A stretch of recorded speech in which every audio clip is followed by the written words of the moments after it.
Еве неповторно во нашето студио, вие сте во емисијата Ехо од Вселената. Наш соговорник вечерва е Зоран Милчевски од Скопското астрономско друштво. Зоране, да позборуваме малку за случајот од 1942 година, февруари 1942 година, Лос Анџелес, познат како битка за Лос Анџелес.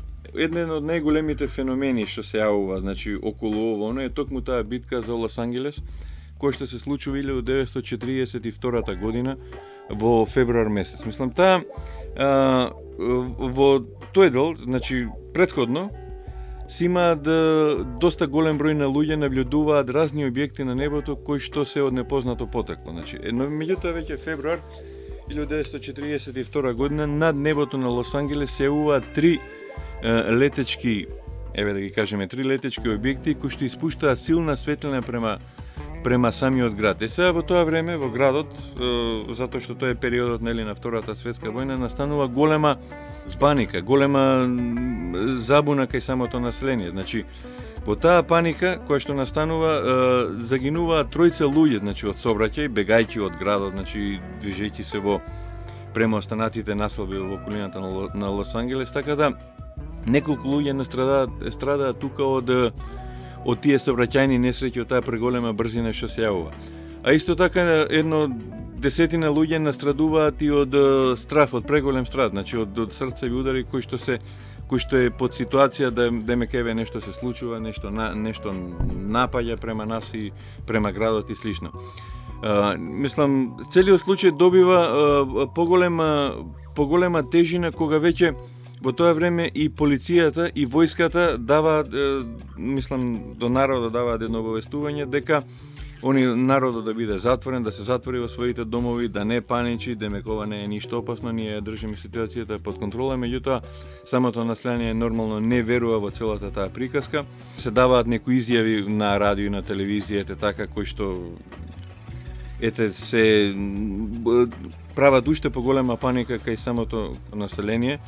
Во околните ридови, значи околу самиот град се разместуваат снайперисти, на секоја раскрсница се најмуваат, се повикуваат тенкови, значи со луѓе. Настанува една општа мобилизација кај населението и целата таа општа мобилизација е подигната на највисок степен кој што трае едно 5 часа. Разврската после Втората светска војна, мислам, случајот после тоа бргу се заборови, меѓутоа после Втората светска војна повторно дојде на актуелност, се сумњаше дека јапонците се тие кои што испратиле некои летала, значи најголема приказка се врти околу тоа, дека они имаат испратено некои летала, кои што имаат задача, така да го скренат вниманието на Соединетите Американски држави према одбрана на Лос Анџелес како еден од најголемите градови и да не се фокусираат толку на Пацификот. Друга приказка која што се исто така се беше во оптек е тоа дека германците, значи испратиле некои летала со цел така да го нападат, нели, Соединетите Американски држави, а дури постоја и мислење дека и Советскиот сојуз се во игра, поготово таа него источна флота и таа источна воздухопловна база која што се наоѓа, нели, на Камчатка таму, дека они го имаат испратено тие летала со цел да внесат паника кај населението. Случајот никогаш не доби некоја разврска, значи се уште се работи за некои шпекулации, од кои што една од шпекулациите тоа тврдење во поново време дека Соединетите Американски држави сепак вршеле некои